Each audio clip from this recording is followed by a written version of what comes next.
Hey, it's Jason. Welcome back to Hardy Brothers Outdoors. I'm out on the Habitat Oasis, and today the focus is going to be planting native trees, shrubs, and bushes to benefit wildlife.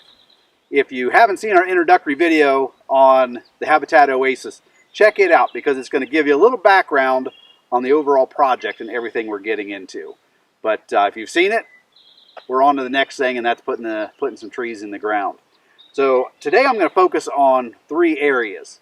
I'm going to talk about the tools that I've got with me to do the job. I'm going to talk about the trees that we've selected and why we selected them. And then I'm going to talk about the benefits that we're hoping to get out of the trees. So those are going to be the things we talk about today.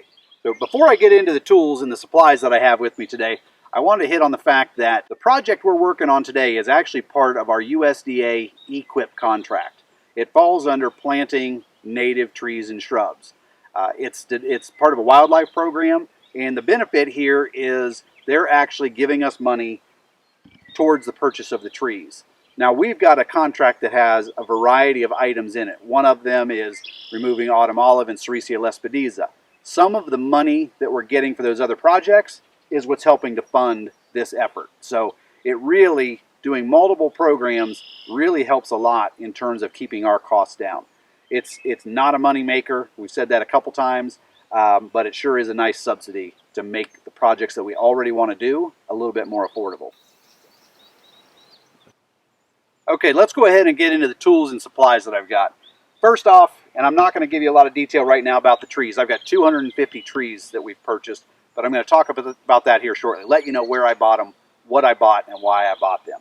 But the other supplies I've got, I picked up a dibble bar.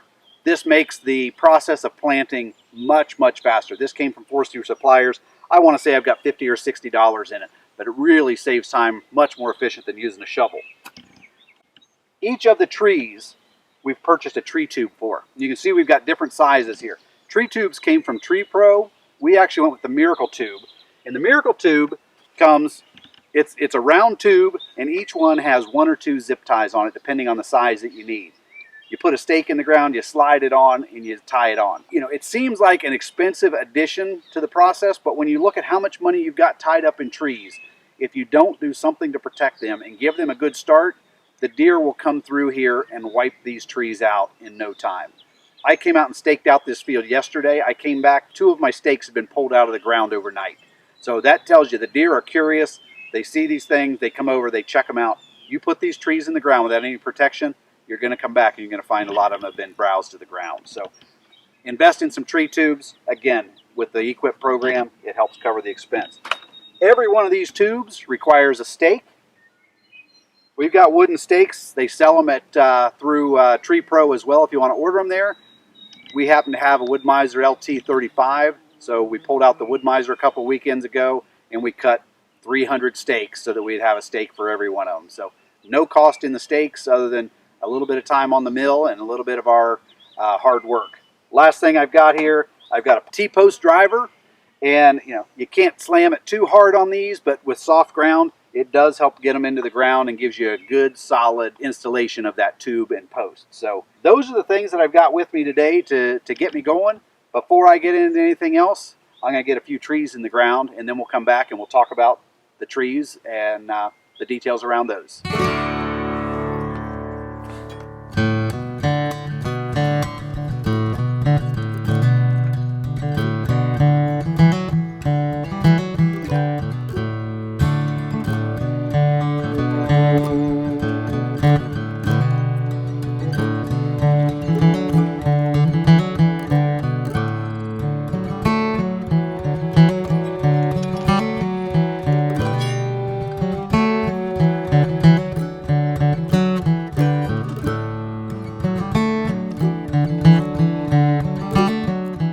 Just like that, we've got one tree down. Okay, on this next tree, I'm going to talk a little bit more detail about what I'm doing. First off, I'm taking the dibble bar. We're going to place it, step it into the ground nice and deep, and then I'm going to wiggle it back and forth to open a slot where I'm going to put this tree. I grab my sapling here. Okay, so we're going to put the sapling down into the slot we just made with the dibble bar. One of the things you want to be careful of is when you put this in the ground, you don't want to jam it down and bend the root. What you don't want is to turn this root like this, which is called J-rooting. That will cause the root to grow back up. You want the root to be growing down. So you want to carefully slide it in. Make sure that your root is going down all the way down in as deep as you can get it, and bury that plant right up to where, just above where the roots are established. I'm then going to put this dibble bar in again, a couple inches away from it, step in, put some pressure on it towards that tree to close up that hole, removing any oxygen pockets, closing it up nice and tight with dirt around the roots. From there, I'm going to close up the ground around it so I don't end up with a bunch of water. At that point, the tree is planted. Next up is our stake. You're going to put your stake in right alongside of the tree. Push it in. You want to get 6 or 8 inches of it into the ground. I'm using this post hole, or this T-post driver, just to tap it in, get it in there nice and solid. The deer may mess with these. You don't want them knocking them out. Next up is the tree tube. These tree tubes are made out of recycled milk jugs, so from an environmental standpoint, it is a recycled product made from recycled material. 2 zip ties on this 4-foot one so that it'll be secured to the post. And if you look at it, it's perforated. That does a couple things. So the tree tube is designed to protect the tree. It's going to protect it from browsing. It's going to provide an environment that keeps some humidity around the plant, as well as moisture right down there around the roots. So we're going to put it on. We're going to tap it down so it seals pretty good to the ground. I'm going to tighten up these straps, make it nice and tight on here. If you look at it, when it's installed properly, the holes will be here at the top and no holes at the bottom. That's going to provide some airflow for the tube, but it also is designed so that if I need to spray this area with a herbicide, it protects the young tree from that herbicide. So no holes at the bottom, holes up high. The last thing I'm going to do is install a bird net. These are optional. They're really just designed so that you don't end up with a bird falling down in that tube and dying. So I'm putting them on just as a extra safety measure for the birds. Okay, we've got about 15 trees in the ground, so now I'm going to go ahead, talk about the trees, where we got them, what we selected, and why. So first of all, I mentioned 250 trees. All of them range in size from 6 to 12 inch up to 1 to 2 foot trees. I purchased these from Coldstream Farm, which is a nursery out of Michigan. I found them online. One of the things I found, they had a great selection of trees, and for every tree there was a lot of information shared of the conditions to plant it in, but also how it benefited wildlife and what wildlife would be benefited by it. So it was very informative to me, and it made it easy for me to make plant selections. There's 10 varieties here. I've got roughly 25 of each. I've got a list I'll just run through real quick, what we've got here. We bought American hazelnut, silky dogwood, black chokeberry, gray dogwood, arrowwood viburnum, buttonbush, black haw, American elderberry, red osier dogwood, and American plum. There were a number of reasons why we selected these trees. If you haven't seen our introductory video, one of the things about the Habitat Oasis is it's on a reclaimed strip mine. With a reclaimed strip mine, your soil is oftentimes questionable. We've actually got pretty good soil. It tests well in terms of nitrogen, pH, potassium. Overall, the soil is in pretty good shape. But the issue we've run into is when you dig into the ground, you'll get down about 8 to 12 inches and you run into just a nasty gray rock, really solid base.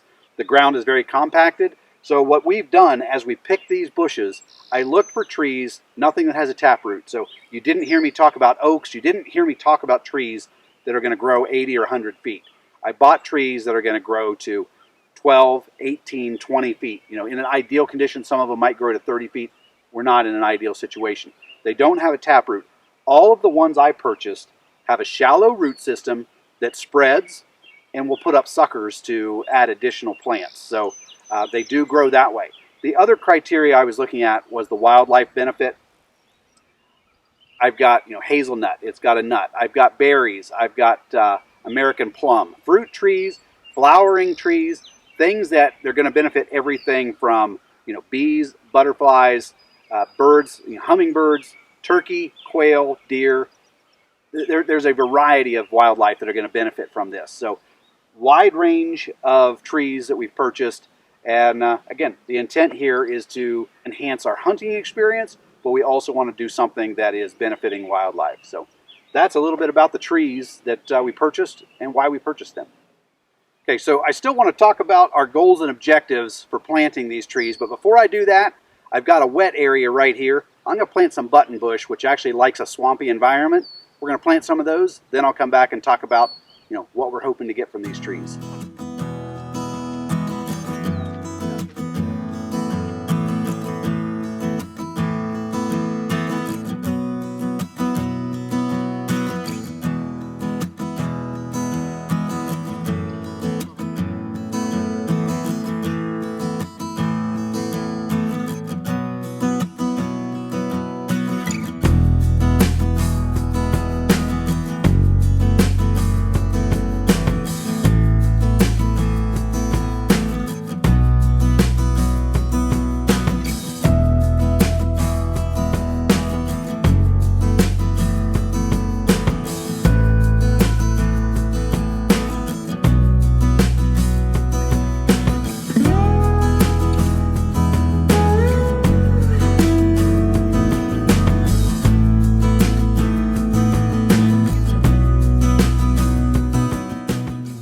Okay, we've got about 20 trees in the ground.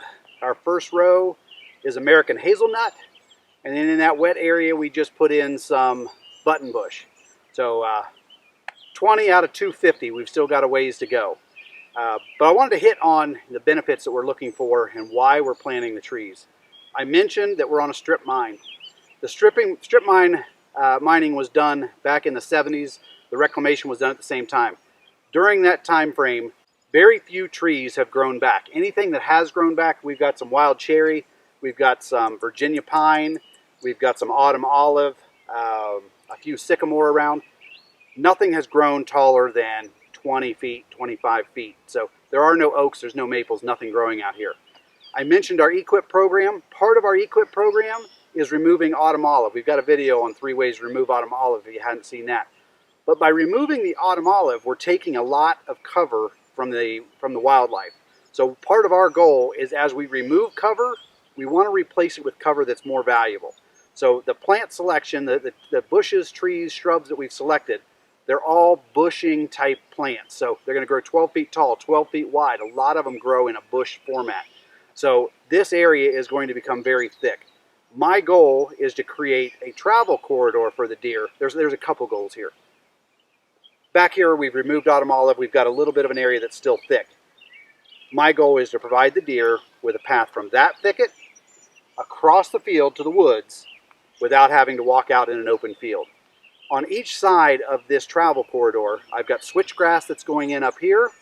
I've got native warm season grasses that go on the other side. So the other thing we've done here is we're creating an edge.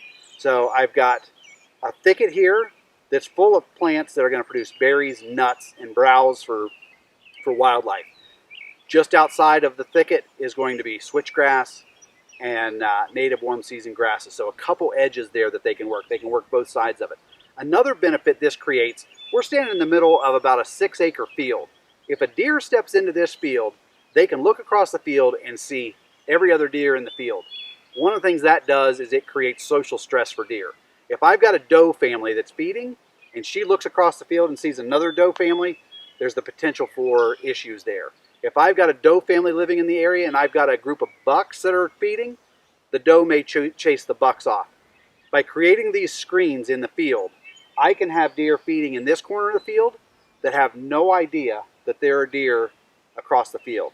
They may smell them, they may know they're there, but they don't see them, and it reduces the stress on the deer much more. So there's a number of reasons here to plant these trees. Part of it is just the overall goal. We want to leave this place better than we found it. Part of that is putting natives back. We're removing invasives, we're replacing it with natives. One last thing that we found is kind of the cool thing to this. A lot of the nuts and berries that are growing on this are edible by humans. So when you start looking at elderberry, various berries that are being produced here, they go into jellies, jams, and a number of things. So just another thing to give us a reason to get out here, pick berries, and experiment with them and see what we can do. So those are some of the benefits that we're looking for here on the Habitat Oasis with the native plants, trees, and shrubs.